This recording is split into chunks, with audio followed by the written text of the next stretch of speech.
কেমন হয় যদি এমন কোনো একটি শহরে আপনাকে পাঠানো হয় যেখানে আপনি যা ইচ্ছা করতে পারবেন, যা খুশি দেখতে পারবেন, যা খুশি খেতে পারবেন, এমনকি যেমন খুশি তেমন সাজে ঘুরে বেড়াতে পারবেন।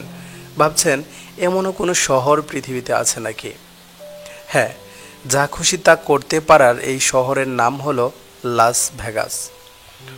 What happens in Vegas stay in Vegas, এই স্লোগানটি আধুনিক পর্যটন ব্যবসার অন্যতম বিখ্যাত একটি ট্যাগলাইন।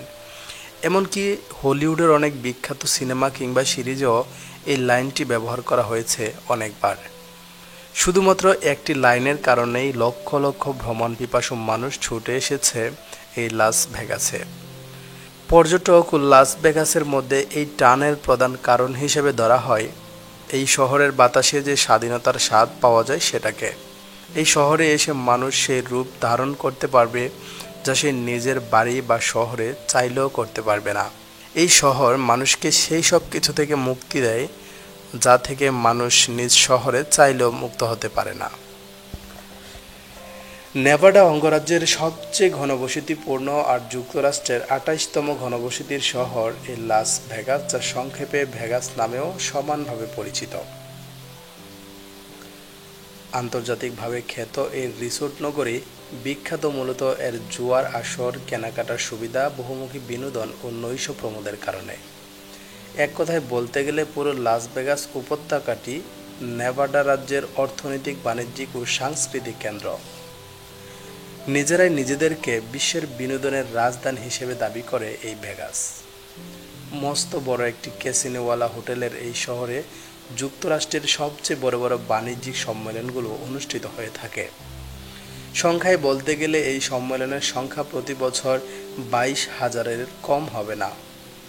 জুয়ার আসরের জন্য বিখ্যাত এই শহরের লোকজন এত বেশি জুয়া আসক্ত যে তারা নাকি যে কোনো বিষয় নিয়ে বাজি ধরে বসে থাকে।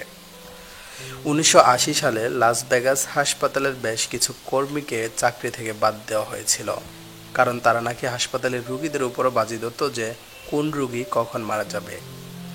এমনকি একজন নার্স নাকি বাজিতে জেতার জন্য একজন রোগীকে হত্যাও পর্যন্ত করেছিল।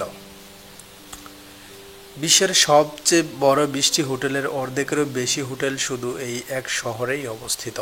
আর তাছাড়া এখানে মোট যে পরিমাণে হোটেল রয়েছে সেগুলোর সব কয়টিতে মাত্র এক রাত করে থাকতে হলে একজন মানুষের ২৮৮ বছর লেগে যাবে। হয়তো আন্দাজ করতে পারছেন যে কত বেশি হোটেল থাকতে পারে এই শহরে। এমনিতেই তো আর ভেগাস অন্যতম প্রধান পর্যটন নগরীতে পরিণত হয়নি। প্রাপ্তবয়স্কদের বিনোদনের নানাবিধ সুযোগ ও উপায়ের ব্যবস্থা এই শহর দিয়েছে সিন সিটি বা পাপের নগরীর উপনাম।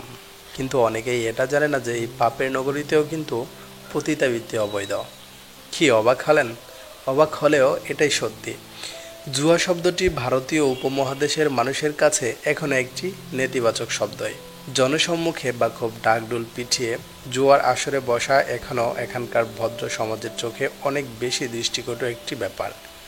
কিন্তু পশ্চিমা দেশগুলোতে এরকম কোনো ব্যাপার নেই। আমাদের একটা বদ্ধমূল ধারণা যে জুয়া খেললে সর্বস্ব হারাতে হয়, এবং এটা অনেকাংশ সত্যিও, হোক সেটা উপমহাদেশ কিংবা পশ্চিমা দেশে।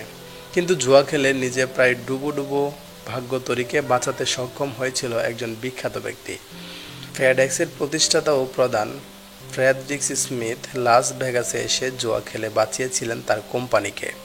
তিনি কোম্পানির সর্বশেষ $৫,০০০ নিয়ে সিন সিটিতে আসেন। সেখানে জুয়া খেলে $২৭,০০০ জিতে যান, যার মধ্য থেকে $২৪,০০০ তিনি তার জ্বালানি বিল দেন। জুয়ার জন্য বিখ্যাত হলেও সবাই যে প্রাথমিকভাবে জুয়া খেলার উদ্দেশ্যে এই শহরে আসে, বিষয়টা আবার তেমনও না। একটি সমীক্ষায় দেখা গিয়েছে যে প্রাথমিকভাবে মাত্র ১৫% লোক জুয়া খেলার উদ্দেশ্যে আসে এই ভেগাসে, কিন্তু আসার পর প্রায় ৭১% লোক জুয়া খেলে থাকে এই শহরে।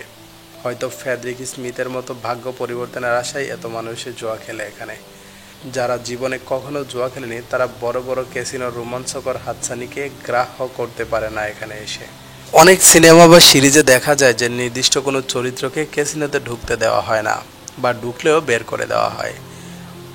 অনেকের কাছে হয়তো মনে হয়েছে যে এটা শুধু সিনেমার গল্পের খাতিরে করা হয়, কিন্তু না, আসলেই ভেগাসের একটি ব্ল্যাক বুক রয়েছে। সেখানে যাদের নাম আছে তারা কখনো ভেগাসের কোনো ক্যাসিনোতে প্রবেশ করতে পারবে না। ভেগাস ঘুরে বেড়ালে দেখা মিলে অনেক কৃত্রিম ঝর্ণা ও লেকের, দারুণ মনোমুগ্ধকর দৃশ্য সেগুলো। কিন্তু মজার ব্যাপার হলো এইসব ঝর্ণা বা লেকে যে পানি ব্যবহার করা হয় তাকে বলা হয় গ্রে ওয়াটার বা ধূসর পানি, যা তৈরি করা হয় সিঙ্ক, বাথটাব কিংবা গোসলখানার ব্যবহৃত পানির রাসায়নিকভাবে প্রক্রিয়াজাত করে।